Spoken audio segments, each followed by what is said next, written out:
Tommy, thank you. Great call. And now we know the formula, the winning formula for the Phillies this year. You have your starter go 8 1/3 innings. You get on the board first. You get 3 2-out runs, and you hang on with your closer at the end. Works. No, that's not the way you want to do it. Okay. The way you want to do it is let Nola go 9. That would have been beautiful. Yeah, at least he went out there. He went in the dugout and told Joe, I want one more. I think Joe was all about let's take him out now. I like that Aaron Nola actually wanted to go back out there. That shows that you got a little heart. You know what I'm saying? I liked what he did, especially with his fastball glove side. He was very good. And his breaking ball, I thought, got better as the game went on. Yeah. So, I mean, for me, it was a no-brainer to throw him back out there in the 9th. That ball, by the way, Castellanos should have caught that ball in the 9th. That's what I was going to say, Ben. Aaron Nola might have finished that game, but Joe Girardi erred on the better side of caution and took him out. But in Knebel, Castellanos catches that ball. It's 2 out, and Aaron Nola might have finished that game. Yeah, it might have been a different story, but hey, that's just the way it is. That's the way it happened. He was 3 words, masterful. Was Aaron Nola tonight. He was just dominant. That would have been one of those games I would have loved to have caught, because any finger you put down, you know he's going to make a good quality pitch. He was awesome tonight. The fastball command has been getting better. It started for me this year in Seattle. In that game he pitched out there, the fastball command was unbelievable, and it kind of snowballed. And the last 4 starts that he's had, the fastball command has been everything for him. All right, let's go down south, check in with Ruben Amaro Jr., called tonight's game with Tom McCarthy. Ruben, they get that 1 run by JT Realmuto, home run in the 3rd inning. What I really liked, even still in all, with Aaron Nola's performance, is the fact that they tacked on in a low-scoring game. It was a pitcher's duel, and to see them come up with some clutch 2-out hitting was pretty good, yes? Yeah, it sure was. I mean, that 2-out walk was big for the Phillies, and that can come back to bite you, and it certainly did for the Braves today. I mean, you see Odubel Herrera getting a huge base hit, looking for that breaking ball, gets it out over the plate from Will Smith, who's actually had a very good year, and he jumps all over it. And Odubel, I guess, he's got like 6 knocks against the guy, but I'll tell you what, just a great performance. And after having played a couple of really clunker-type games, to have Aaron Nola come back and pitch the way he has, I mean, that's what sort of one of the aces of the staff can do, and he's been really consistent. I know I know his record doesn't reflect that, but Aaron Nola from the time he opened up the season in his opener to now, I mean, he's really been pretty consistent, and today was an absolute gem. You know, you look at 2 guys that have been struggling, Castellanos, JT Realmuto, both of them had a part in this game. Castellanos hits that long ball to center field, but he's contributing. How big is that right now? Huge. I mean, that's what we've been waiting for. You obviously want your big boys to be swinging the bats a little bit more consistently, but JT Realmuto's finally gotten back to, I think, where he feels most comfortable with his leg kick. It is a high leg kick, but as long as he gets it down in time, he can do some of the damage that he did tonight with that long home run to left to the deepest part of the ballpark off of an outstanding pitcher in Kyle Wright. I mean, he threw the ball very, very well. Fortunately for the Phillies, he got the loss. It could have gone either way. It was an excellent pitching duel and very entertaining from my vantage point. And that was just very, very good baseball. But when you get guys like Castellanos and JT Realmuto contributing, that's really important for the Phillies. They have to have that. But just an extraordinary performance by Aaron Nola. Good defense, crisp game.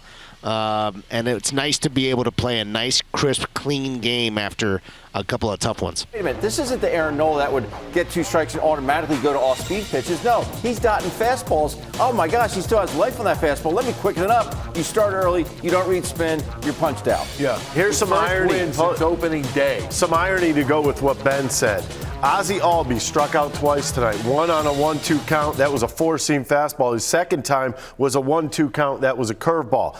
Riley, same thing, 2-2 count. He got a sinker hit the first time he struck him out. Second time was a curveball he struck him out on. And thirdly, Contreras. Both 2-2 counts. First one a curveball, next one sinker, unpredictability. And when you look at his last 3 starts going in, he gave up 10 earned runs in his last 3 starts. 4, 2, and 4 in his last start. He's been unpredictable. He has struggled this season for the most part. Certainly has been devoid of a lot of run support. Does this send him on his way? But the reason for that, you can look at the overall numbers, and I said in the broadcast last week when I was in the booth against the Dodgers, that's as good as I've seen Aaron Nola throw a baseball in his entire time in the big leagues here in Philadelphia. It's the best. He just had one bad inning. That 5th inning, he got 2 quick outs, and then a walk to Taylor, or a hit by Taylor, then a walk to Lux, I think it was, and then Betts comes up and hits that double. But other than that, he has been spectacular. This just seems like, we talked about it before, just that one pitch or that one inning where it explodes out of control for him for a minute. But overall, the last 4 starts he's been dominant, with the exception of maybe, I'd say, honestly, 5 pitches. But how about Joe Girardi and his thoughts on this win? And who might start tomorrow? Here's Joe G. postgame. Well, you got a gem tonight, didn't you? Yeah, we did. He pitched an awesome game. Kept his pitch count really down. I think he had 50 after 4 and he was 100 after 8, right? So he basically repeated what he did. Didn't really get in much trouble. I think he had first and third with 2 outs at one point. But he just pitched. He was great. Any discussion at all about sending him back out for the 9th, or was that kind of a sort of? Yeah, I talked to him to see how he felt. He felt good, so we sent him back out. But I told him I would have a short leash, right? Because I don't want his pitch count to get too high. And is there a chance he's going to get 2 days between his next one, with the off day, and if you? No, if I'm you not. move in somebody else? I'm not sure what we're going to do, but it will be faltered tomorrow. It will be faulted. So he could conceivably have a little extra time. He could. That's something we could do. I mean, he's going to, at most, be on 6 days. Who's Saturday? Eflin, Wheeler. Eflin, okay, so everybody else gets pushed back at that. Yes. Okay. I mean, just how big was Nola tonight, framed with what happened on Tuesday and what happened on Wednesday? Yeah. To come out with the split. I mean, it's huge, right? I mean, this is a tough place to play. We're defending world champions. They're a very good team, and we needed it, right? And we need to continue to play better on the road. We had a good road trip the last time. Now we're going to play New York. Both these teams are in divisions. We need to take care of our business. When you see Nola throw his curveball like that, especially early in the game, I mean, I think he had 10 swings and misses with it. You know it's going to be a good night. Yeah, I mean, you feel pretty good, right? And even the ones to Heredia late were fantastic, right? I mean, you're talking pitch 101, 102. They were fantastic. And a good amount of sinkers tonight, it seems. Yeah, like. I mean, he's used it pretty well this year. I mean, he's been probably victimized by bad luck as much as any pitcher we've had. How about that 2-2 sinker to Contreras? He was so mad he snapped his bat. Yeah. Is that a good feeling as a catcher when you see a hitter kind of react that way? I never really think too much of it, right? No. I never did. So, but I mean, obviously his stuff was really good, and then we tacked on runs, right? The big hit by Odubel, and even the base hit by Nick. It's huge. And Schwarber gets that going with a 2-out walk. I know he didn't have much Yeah. of a series, but that was a. Yeah, I mean that's a big walk. I mean he grinds at bats. All his at bats are a grind. Do you hope that Odubel's, he's so streaky, right? He's super cold all month. Maybe now he's getting on a hot Yeah, streak maybe for about 2 it's. days. Yeah, I sure hope so. How He's nice, like that. How nice was it to see aggressiveness with the rare against the left hand on the first pitch coming through like that? Well, I mean Odubel. I mean he'll get into deep counts and he'll be aggressive. He'll do both. So, I mean, he can do some damage when he swings it. Yeah, and then he could also go hitless for a while. It's feast or famine, it seems, with Odubel Herrera. Joe Girardi in the postgame program was so funny. Ricky Bottalico, Ben Davis, I'm Michael Barkann. When you look at what Aaron Nola did, and especially in the 9th, Joe said to the assembled, I was going to have a short leash, and he did. Yeah, makes sense, though. I mean, when you're thinking about your starting pitcher, you're not going to leave him out there to load the bases and possibly, bring the tying run to the plate.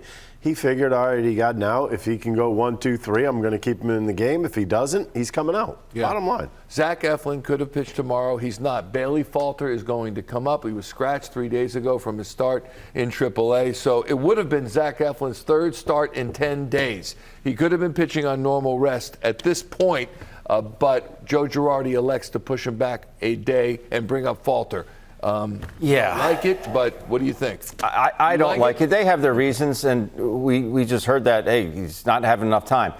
I just look at this track record at Zach Eflin. He's had good numbers against the Mets. Last year we saw him have a dominating performance up there at Citi Field. And he just came off a 12 strikeout performance on Sunday against the Los Angeles Dodgers. And he didn't seem like he was really affected. They have the reasons for doing what they do. I just think this series is too big going into this to bring a guy from AAA up. And Bailey Falter's thrown the ball well. His last start, he threw the ball outstanding. But the bottom line is Zach Eflin still had his regular amount of days rest, and he'd be able to go up there and pitch against the Mets tomorrow. Listen, they're doing it.